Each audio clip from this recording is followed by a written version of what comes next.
চিকিৎসা বিজ্ঞানের ভাষায় যেটাকে আমরা ইউটিআই, ইউরিনারি ট্র্যাক্ট ইনফেকশন বলে থাকি, অর্থাৎ মূত্রনালীর সংক্রমণ, প্রস্রাবে জ্বালাপোড়া, এটা 2 জন মহিলার একজন হয় এবং 10 জন পুরুষের ভিতরে একজনের হয়ে থাকে।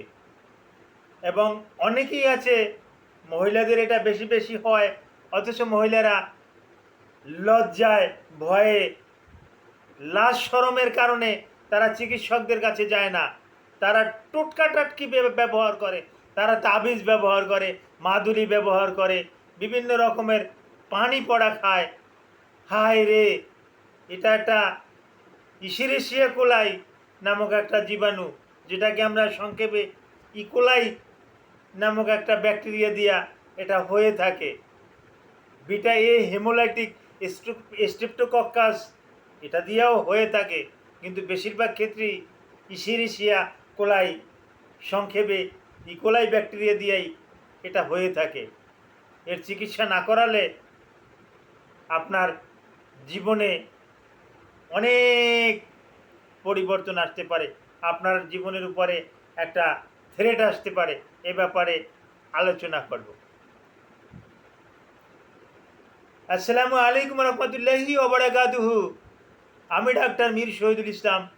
আমার চেম্বার শুভেচ্ছা 255, ঐতিহ্যবাহী শেখঘাট, সিলেট। যে কোনো একটা সার্চ ইঞ্জিনে গিয়ে ডাক্তার মীর শহীদুল ইসলাম কথাটি লিখে সার্চ দিলে আপনি আমার সম্পর্কে যাবতীয় তথ্য জানতে পারবেন। জি দর্শক শ্রোতা, শুরু করে দিচ্ছি ইউরিনারি ট্র্যাক্ট ইনফেকশনের গুরুত্বপূর্ণ কিছু আলোচ্য বিষয়। অনেকেই মনে করেন যে এটা টোটকা টাটকি কিছু ঔষধ খেলে ইউটিআই বা ইউরিনারি ট্র্যাক্ট ইনফেকশন ভালো হয়ে যাবে। না, মোটেই না। আপনার ইউরিনারি ট্র্যাক্ট ইনফেকশনটা দেখা গেল প্রাথমিক পর্যায়ে এটা ইউরিথ্রা পর্যন্ত সীমাবদ্ধ, ইউরিনারি ব্লাডার পর্যন্ত সীমাবদ্ধ।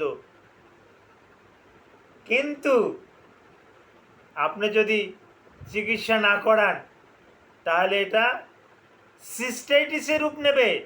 এই সিস্টাইটিসের রূপ নেওয়াটাই একটা ভয়াবহ। এই সিস্টাইটিসের রূপ নেওয়া এর পরেও যদি আপনি চিকিৎসা না করান তাহলে এটা ইউরেটর দিয়ে এই জীবাণুটা আস্তে আস্তে আরও উপরে প্রবাহিত হবে, যেটাকে আমরা আপার ইউটিআই বলি। এই আপার ইউটিআইটা রেনাল পেলভিস নামে একটা জায়গা আছে রেনালের পাশে। এই রেনাল পেলভিসে ওখানটাকে আক্রান্ত করবে। ওই জায়গাটাকে আক্রান্ত করলে আমরা চিকিৎসা বিজ্ঞানের ভাষায় এটাকে বলি পাইলোনেফ্রাইটিস। কোনো রোগীর বারবার পাইলোনেফ্রাইটিস যদি হয় তাহলে কিডনি ফেলিওরের মতন সমস্যা হতে পারে, কিডনি ড্যামেজ হয়ে যেতে পারে। তো সুতরাং ইউটিআই বা ইউরিনারি ট্র্যাক্ট ইনফেকশনকে কোনো রকমের ছোট করে দেখার কোনো সুযোগ নাই। একটু লক্ষণ বলি, ঘন ঘন প্রস্রাব হবে, পেশাবে জ্বালাপোড়া করবে, পেশাবে রক্ত যাবে, যেতেও পারে নাও যেতে পারে। ইউরিন এক্সামিন করলে ইপিথিলিয়াল সেল বেড়ে যাবে, পাস সেল বেড়ে যাবে। কারো কারো ক্ষেত্রে দেখি এতটা বেশি যে গণনা করা যায় না, যেটাকে প্যাথোলজিস্ট লিখে দেয় প্লান্টি। এই প্লান্টিতেও চলে যায়।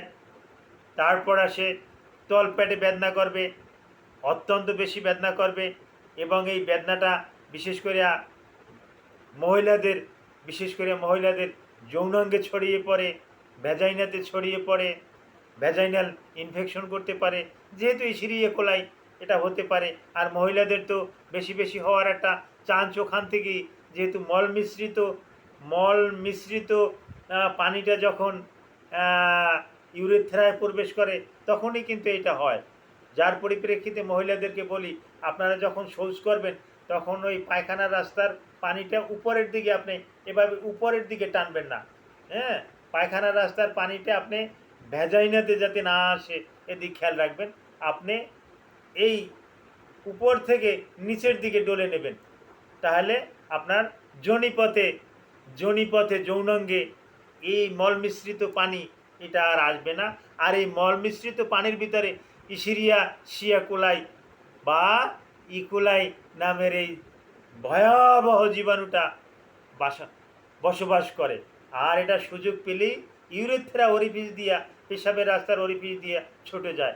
আর আরও একটা ভিডিও অলরেডি আমি এর পূর্বে করেছিলাম, মহিলাদের অ্যানাটমিক্যাল দিক দিয়ে ইউরেথ্রা ছোট, পুরুষের ইউরেথ্রা হয় পুরুষের যে এই যে বড় একটা পেনিস, 4 ইঞ্চি 5 ইঞ্চি পেনিস, এই পেনিসের মাথায় গিয়ে ছিদ্রটা থাকে। আর মহিলাদের এই ছিদ্রটাতে থাকে ক্লাইটোরিসের একটু নিচে, ক্লাইটোরিসের নিচে ভগাঙ্কুরের নিচে একটা ছিদ্র থাকে, অর্থাৎ এটাও যৌনাঙ্গের একটা পার্ট, যৌনাঙ্গের ভিতরেই থাকে। যার কারণে পায়খানার সময়, পায়খানা করার সময়, পেশাব করার সময় পানি ব্যবহার করলে, শৌচ করলে ওটা অনায়াসে কিন্তু এই ইউরেথ্রা অরিফিসে চলে আসে, ওখান থেকে ইউরিনারি ব্লাডারে এটা ছড়িয়ে যায়।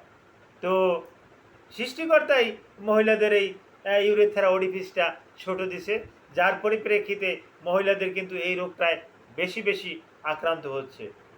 তো এই রোগের চিকিৎসা কি? এই রোগের চিকিৎসা একেবারে ত্রিমুখী আক্রমণ নিতে হবে। কারণ অনেকে অনেক অ্যান্টিবায়োটিক খাচ্ছেন, ফল পাচ্ছেন না, অ্যামোক্সাসিলিন খাচ্ছেন, ফল পাচ্ছেন না, ডক্সিসাইক্লিন খাচ্ছেন, ফল পাচ্ছেন না, সিপ্রোফ্লক্সাসিলিন খাচ্ছেন, ফল পাচ্ছেন না, সেফালোস্পুরিন 3rd জেনারেশন খাচ্ছেন, ফল পাচ্ছেন না, সিপ্রোজেন অ্যাক্সিটিল খাচ্ছেন, ফল পাচ্ছেন না, স্যাফেক্সিম খাচ্ছেন, ফল পাচ্ছেন না, সেফুক্সিম প্লাস ক্লাভনিক অ্যাসিড খাচ্ছেন, ফল পাচ্ছেন না, অক্সাজোলাডোনিন খাচ্ছেন, ফল পাচ্ছেন না। তাহলে আপনি যাবেন কোথায়? আপনাকে কালচারটা টেস্ট করে নেবেন। কালচারটা টেস্ট করে আপনি যদি ঔষধ খান তাহলে আপনি একটা ভালো একটা ফল পাবেন। তো হ্যাঁ, এই ইউটিআইয়ের উপরে আলোচনাটা আজকের মতো এখানেই শেষ করলাম। ইউটিআইয়ের উপরে আপনাদের আরও জানার আগ্রহ থাকলে আমাকে সরাসরি কল করুন। Thank you all.